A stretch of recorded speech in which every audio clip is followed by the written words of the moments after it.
Hello po and welcome back to Pauka Sports. Mabilis na boxing updates po tayo. Kahapon, may mga nagtatanong sa akin kung totoo daw na bumaba po ang ranking ni Jandriel Casimero sa WBO. Dito sa video na to pag-uusapan po natin yan at titingnan din po natin kung sino pa po ang mga Pilipino na nakapasok po sa bagong WBO World Ranking. Pag-usapan natin yan. Powcast Sports. If you're new here, don't forget to subscribe and hit the notification bell. This content is presented by Arena Plus, Astigsa Sports. Idadagdag ko na rin po sa update ko sa mga nagtatanong po, wala pa pong set na laban si Jandriel Cuadro Alas Casimero. At ito po ay panay rumor pa lamang ang kanya pong pagtitraining sa Amerika daw at ang potensyal na laban niya. Pero itong WBO Male World Rating ay legit na po dahil sa WBO ko mismo kinuha. So tingnan po natin, ang gagawin natin, tingnan natin kung sino pa po yung mga ibang Filipino and then at the end of this video as well, makikita natin kung sino-sino po ba ang mga Filipino na nakarating. So tingnan natin muna sa mini flyweight. Sa mini flyweight po kasi, dito tayo maraming mga boksingero at makikita natin dyan na marami talaga.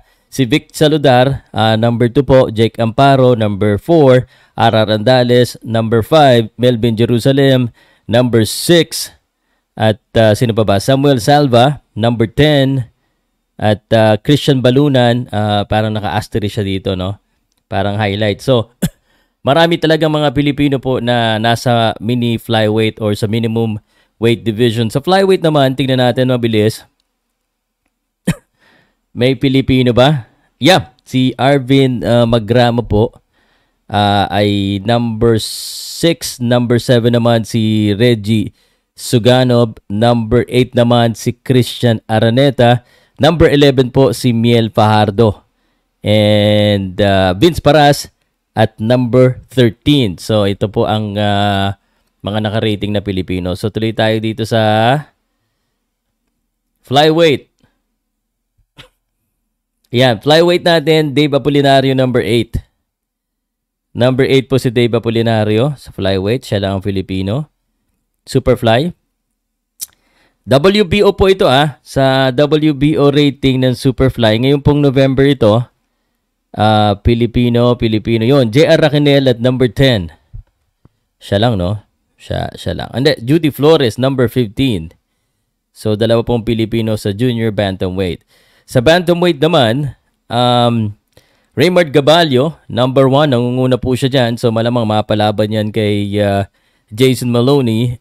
Si Jerwin Angcahas po ay number 3. And Vincent Astrolabio, number 9. And that's it. Tatlong Pilipino po. Ito na. Ito na yung inaabangan natin, ang Super Bantam.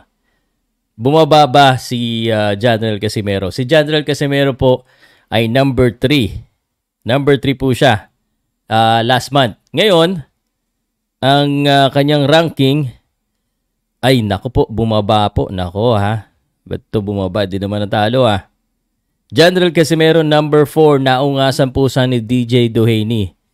Tapos, number 8 si Carl James Martin. And number 11 naman si Jonas Sultan. So, the good thing about this is at least top 5 pa rin siya. Ang mahalaga lang na sana pong mangyari pa kay Casimero dito ay sana yung bali-balita na TJ Duhaney. Kasi yung Sam Goodman, Luis Neri, may mga laban na yan. So, the best possible fight is TJ Duhaney or Raiz Alim. Pati yung Region Akhmadilib, okay lang yan kung yan ang mga kalaban niya. Pero pag wala doon, ewan ko na lang. Pero bumaba po ang ranking. Tuloy na natin dito sa kung mayroong Pilipino sa featherweight. Walang Pilipino dito sa super feather.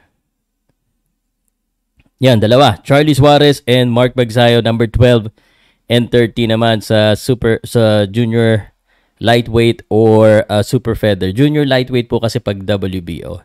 So, sa lightweight, alam ko wala na yung Pilipino dito Sa super feather lang talaga tayo. Junior lightweight lang talaga yung pinaka marami. So, Kumpirmado po na bumaba po ang ranking ni ni Janriel Casimero, pero at least nandoon pa rin.